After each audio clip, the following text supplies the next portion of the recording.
Neat coaching లో number 1 Sri course lights Narendra గారి సారథ్యంలో తెలుగు రాష్ట్రాల్లో విజయవాడలో ఒకే ఒక బ్రాంచ్ తో అందరికంటే అత్యధికంగా 3 ఏళ్లలో 3000 మెడికల్ సీట్ల track record. Neat short term course లో చేరండి, డాక్టర్ కలు నెరవేర్చుకోండి. మార్చి 18 నుండి క్లాసులు ప్రారంభం. Sri course light Vijayawada. Phone 9848218888. టీడీపీలో టికెట్ల వివాదం ముదురుతోంది. టికెట్ దక్కని నేతలు తమ అసంతృప్తిని బాహటంగానే వ్యక్తం చేస్తున్నారు. 4.5 ఏళ్లుగా పార్టీకి సేవలు చేసిన తమను కాదని వేరే వారికి టికెట్లు ఇవ్వడాన్ని వారు జీర్ణించుకోలేకపోతున్నారు. పార్టీలో సీనియర్ నాయకులకు సైతం నిరాశ తప్పలేదు. దాదాపు ప్రతి జిల్లాలోనూ ఇదే పరిస్థితి కనిపిస్తోంది. ఈ క్రమంలో టీడీపీ ఎమ్మెల్యే మాజీ మంత్రి గంటా శ్రీనివాసరావు పేరు సైతం 2 జాబితాలు లేకపోవడం సంచలనంగా మారింది. వచ్చే ఎన్నికల్లో భీమిలి నియోజకవర్గం నుంచి పోటీ చేయడానికి గంటా ఆసక్తి చూపిస్తున్నారు. ఇదే విషయాన్ని పార్టీ అధినేత చంద్రబాబుకు తెలియజేయగా చంద్రబాబు గంటాను చీపురుపల్లి నుంచి పోటీ చేయాలని సూచించారు.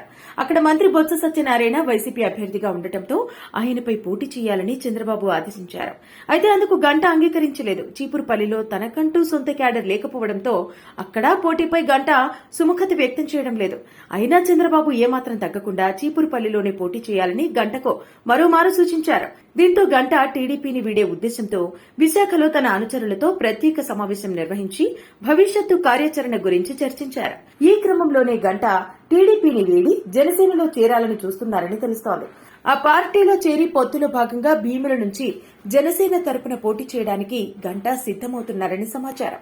ప్రస్తుతం రాజకీయ పరిణామాలు గంటకు మారుతున్న పరిస్థితుల్లో ఎప్పుడు ఏం జరుగుతుందోననే ఉత్కంఠ సర్వత్రా నెలకొంది.